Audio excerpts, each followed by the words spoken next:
What's up mga kalagalag? Another video and another vlog. So for today's video, nandito ako ngayon sa Alabang, sa Carrera showroom. Inaantay ko sila Tito Mikey, Carbonell, Carbon Media, and the rest of the gang. So may isushoot silang kotse ngayon. And actually, hindi naman talaga ako kasama dito, pero pinilit ko lang yung sarili ko na makasama dahil wala naman din akong gagawin sa bahay bilang weekend.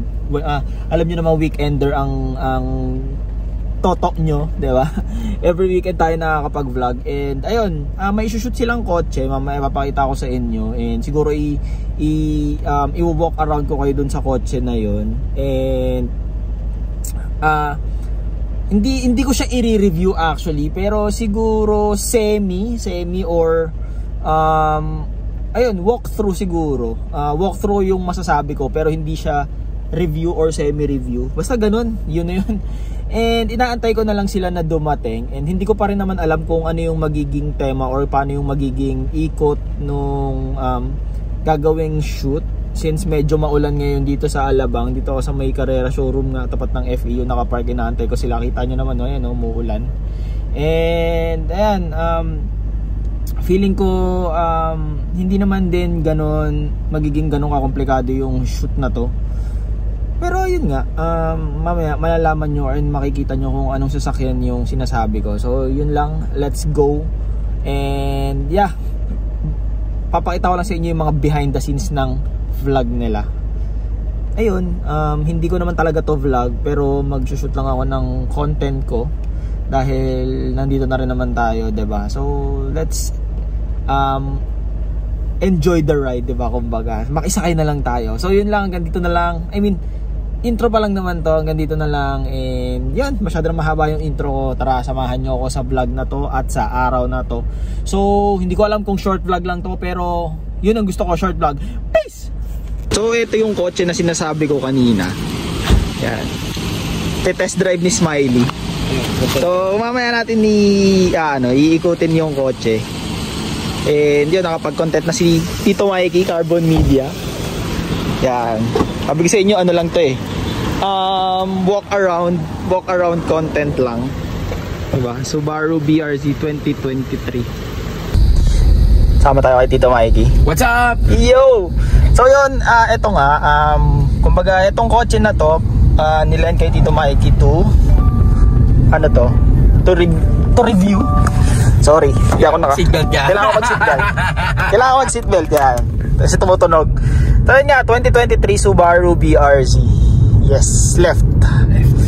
So lipat kami ng parking. So, Tito Mikey, ano neto? Quick spec. It's a 2.4 flat 4 boxer engine. Okay. 228 horsepower, 184 of torque. Lakas, no? Tapos, syempre, rear-wheel drive. Donut. Good for the racetrack, drifting. Ayan. So, hindi mo kailangan maging Takumi Fujiwara or Drift King for you to drive this car. So ano siya, kumbaga sporty, pero pwede mo siyang gamitin as daily car. Yes, diba? Actually yes. I've been driving this for a few days already. Ayun nga na-realize ko, ang sarap din niyang ipang daily. With regards to gas consumption, 7 to 8 kilometers a liter, not bad for city driving, especially nasa Makati ako traffic lagi. For long drive, 15 to 16. Ang layo ng difference. Pwede na. Oo, layo no? Tsaka, depende pa yun kung gaano kabigat yung paa mo. Okay. So, as long as you drive it lightly naman on the throttle, mas titipid pa siya. Ilan ang neto? Ilan ang tawag dito? Ilan ang nilabas na model? Or ito na yung isa lang siya? This is the latest model ng BRZ ngayon. Okay. So, kumbaga, top of the line na siya? Or... Yes. Top of the line to ngayon. So, it has an automatic 6-speed transmission. Meaning, kapag manual mode, 6-speed. There's paddle shifter siya. Okay. Tapos, may manual din. 6-speed din pag manual version. But for this one, we are using an automatic. So, ang manual niya plus-minus lang, no? Plus-minus. So parang parang yung race car mo sa BMW. Parang ganoon. Yan. Tas ang niya infotainment system niya. Apple CarPlay, Android Auto compatible. Okay. So, Kamusta naman ang power? Power, ito. Testing natin. Sarap! So, yan yung power niya. Grabe yung hatak eh. Grabe yung power niya. Tsaka yung ride niya, not bad. Hindi siya ganun katigas, hindi siya ganun kalambot. NA ba to? NA. NA pa to, NA. Wow. Tayo liligo. Fill and Besten. Diretso tas kanan. Yung maganda pa dito, dipindot na lang siya. Diba? Kahit naman ito sa una, aircon pa rin naman. Ito mas naging digital lang. Aircon temp ba yan? Yung dalawang magkabila? Yes. Okay. So, ito man yung kanyang aircon vent. Yan si Eric.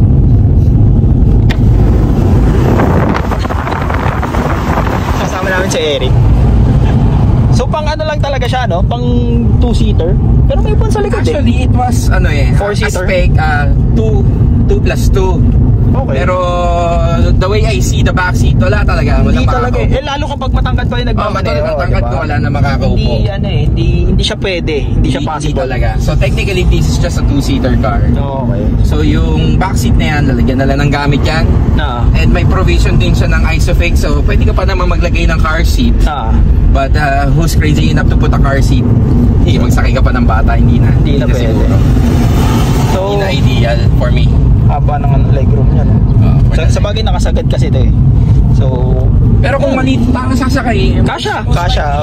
Yes. Tayo sa kanan, ha? Ideally, yes. You can sit at least 4 maliliit na tao siguro. Shorter. Tsaka ako, hindi ako pwede sa likod. Sabit na yung ulo ko eh. Oo nga. Tsaka hindi yung pati paa mo. Yes. Diba? So, technically, hindi ako ubra. So, I'm just the driver for that. So, bilang nakapag-drive ng 86 tsaka ng BRZ, anong difference niya? Well, masarap siya compared sa mga front-wheel drive cars na meron tayo. Iba pa rin yung feeling ng rear-wheel drive na pushing power instead of pulling. So, tas short wheelbase. So, ano siya eh. Ang behavior nito, tail happy siya. Okay. Pag ganyan, tas pag ginamit ko to, paliko ko, binaong ko, talagang lalabas yung puwet. So, the fun of driving using this BRZ or the GR86 in that matter, kasi yun naman yung kambal. Pero in terms of power, same lang sila? Same, yes. Kasi technically, twin lang talaga sila, kambal. Magkaiba lang sila when it comes to itsura ng mga front and rear bumpers. Okay. But technically they're identical. So ganun lang yung lumang yung Gen 1 na BRZ86 pati itong bago. So technically pareho sila. Pero hindi rin nagkakalayo ang price nila. For the BRZ, I'm not sure lang yung pricing ng Toyota, pero for the BRZ itong automatic, it's 2.6 million plus, parang 2,050,000, 2,049,000, 2.649. Okay. Tapos yung manual is 2.549. So parang masarap din mag-manual nito. Oo. Pero kaya sa bagay kasi depende kung saan mo gagamitin eh. Kung kung city drive ka lang, much better, matik ka na. Yes. Di ba?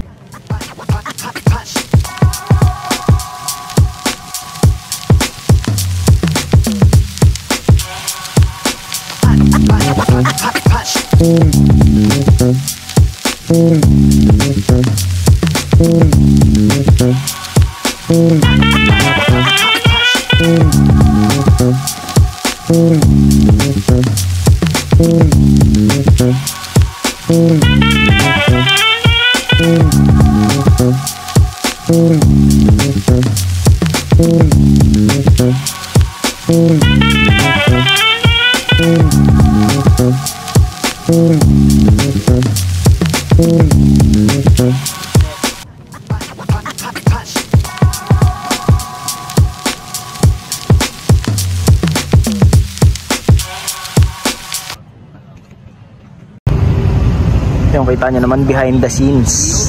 So yan lang talaga yung plano natin. Pero ayun nga, Eric. O, diba? Dito kasi Tito Mikey, hirap na hirap mag-contemplate na sasabihin niya doon sa sasakyan. Pero ayun nga, kanina, medyo napakwento tayo kay Tito Mikey and spec natin siya, ano tawag dito? Napa-review ng spec. Kita niyo naman doon sa vlog, diba? Medyo may kwentuhan. And may konting comparison din compared doon sa 86 kasi Tito Mikey nakakapag-drive ng 86, diba? Dahil yung kay Kaifer, ayun nga, kay Demon Child, nadadrive niya. So, pero may comparison. Masarap siyang dalhin kasi, ewan ko dahil sa, siyempre, stock suspension. Oo, bago. Tsaka, pero malambot. Oo, malambot. Masarap siyang. Usually kasi, ang sa akin lang naman, sorry sige, okay lang. Usually kasi iba pag inis ng 2 doors, mababa, sports car, matagtag lahat. Ito hindi. Actually kanina nung tinetest drive ko siya, yung nararamdaman ko sa kotse ko, hindi ko siya masyadong nararamdaman sa akin. So, swabe siya. Smooth yung ride niya, yung siyempre bumps. Siyempre, all stock. All stock na all iba stock. Talaga pagka modified. So, maganda yung kamusta yung power? Niya. Ataw, di ba? Pinaon mo ba? Plinor mo ba?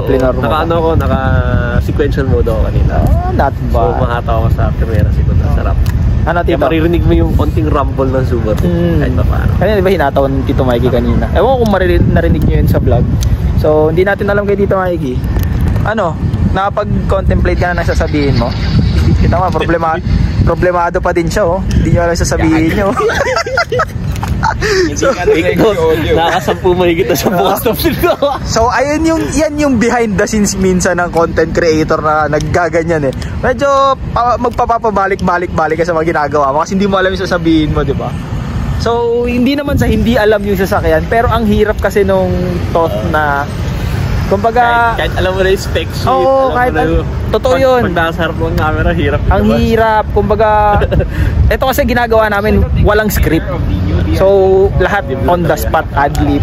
Yun yung medyo mahirap. Pero, yan, may iraos naman yan. So, yun, masyadong mahaba na yung outro natin. Hanggang dito na lang ang ating vlog. So, yan. Diba? Kita nyo ba? So, hanggang dito lang ang ating vlog. Peace out.